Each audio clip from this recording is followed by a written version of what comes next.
then the line was 7, and you couldn't reach the house again. Aristide was home at this time, I later learned.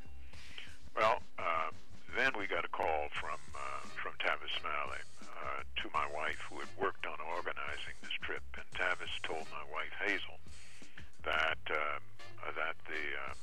the trip was off, and that he had just gotten a call from Congressman Ron Dellums. Ron was part of the team that my wife organized. She brought him on to help make the Haitian government's case to the U.S. government. And so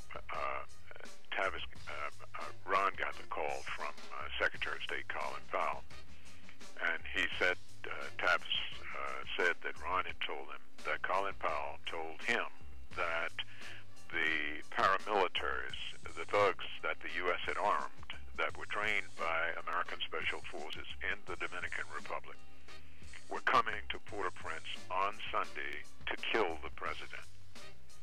And he wanted the president to know that the U.S. would do nothing to protect him. Now, my wife called Ron, and Ron affirmed this, that was what Colin Powell had told him.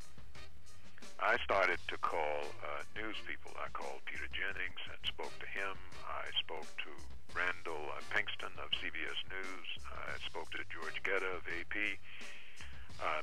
telling them what had happened, because we were cut off from the Aristides. I thought we needed to alert the news industry because they were coming to kill Aristide, and Powell had made clear that the U.S. would do nothing to protect the democratically elected president of the country. And the people who were coming to kill him were the people that the U.S. had armed and trained in the Dominican Republic. So that's what happened. Now, of course, Aristide had more information than we had, but we couldn't reach him. He knew they weren't coming to kill him because they were nowhere near Port-au-Prince, and they never intended to come to Port-au-Prince. And a group of 200 thugs, armed though they might be by the U.S., could not overtake a city of 1 million people who were hostile to them. And so they were roving around in the north of the country, killing people willy-nilly, burning police stations, killing policemen in the countryside. But they were in no position to take Port-au-Prince. And so Aristide didn't go anywhere. He was supposed to run. He did not run. Well, in the middle of the night, just a few hours later, 3:30 in the morning, American Special Forces arrived at Aristide's home, took up positions on the wall with tracer lights crisscrossing the lawn of his home. Luis Moreno of the American Embassy, with a Special Forces soldier, came into the Aristide's house and told him and his wife at gunpoint that it was time for them to leave. Took them to the airport, boarded them on an unmarked American plane, a white jumbo, boarded the Special Forces soldiers, and took off for the Central African Republic. The Aristides were not told where they were, even when they stopped for refueling in Antigua.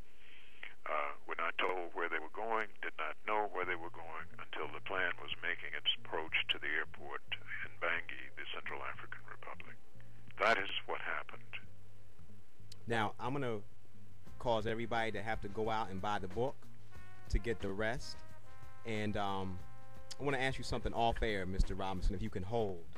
Now, tell everybody to come to the 2 book Absolutely. signings. Yeah, we've been promoting it all day. Oh, wonderful. Yeah, Karibu. I didn't even want to use any of our interview time to do that. We've been promoting it throughout the show. But I just want to mention Monday, September 17th at 7 p.m. at the mall at Prince George's. The conversation with Randall Robinson is presented by Simba Sana of Karibu Books. You can come there September 17th, www.karibubooks.com. Mr. Robinson, can you hold 1 second? Sure. All right.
right.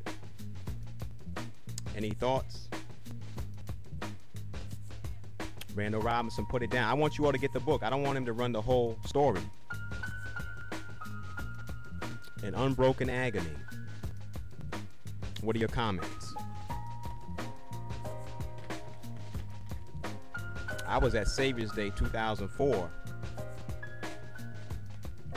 and at the end of the minister's talk, it was announced, word was gotten from Maxine Waters, some of what you just heard, some of what you didn't hear, that it was a coup, that the United States had not rescued President Aristide. They had in fact taken him out of there against his will. Now, you know, Aristide is not a saint. I know many of you may not like him. That's fine. You can read your comments. We'd love to do that. But what I wanted to do in that interview was lay a context for you to understand what's going on in 2007. And that's why we looked at the economy. I don't want to hear nothing about voting and not voting. I want to see where the dollar leads. Let me read your comments. Raji says, what is the email? You want to send me something? I got your email, Raji. If I can't find it, I'm going to holler at you. He says, thanks for having Randall Robinson on the show. He is an intellectual juggernaut who puts his words into action, a true activist. But on the real, where can a brother get a read a book shirt? Me and my toddler are ready to represent. The deal is about to go down, Raji. Let me stand up again. See it? Read a book. Should have an announcement for you next week. Eleazar from Brooklyn.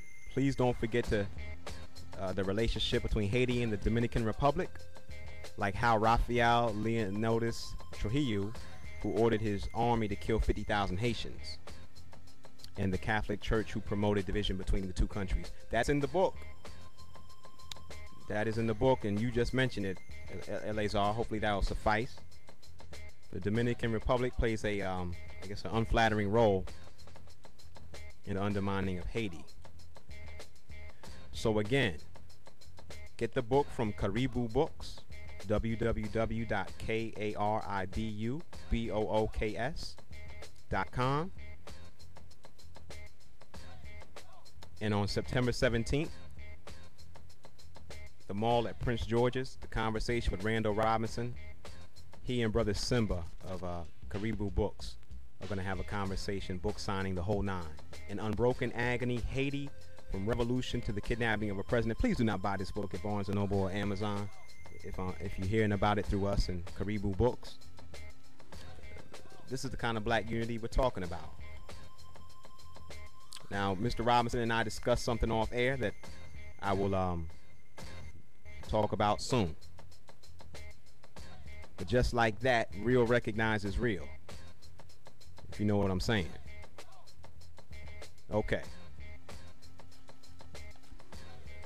Any comments? Send them through the chat. This is how we do it at blackcoffeechannel.com. An Unbroken Agony. This book is something. Kept me up all night. Read the whole thing.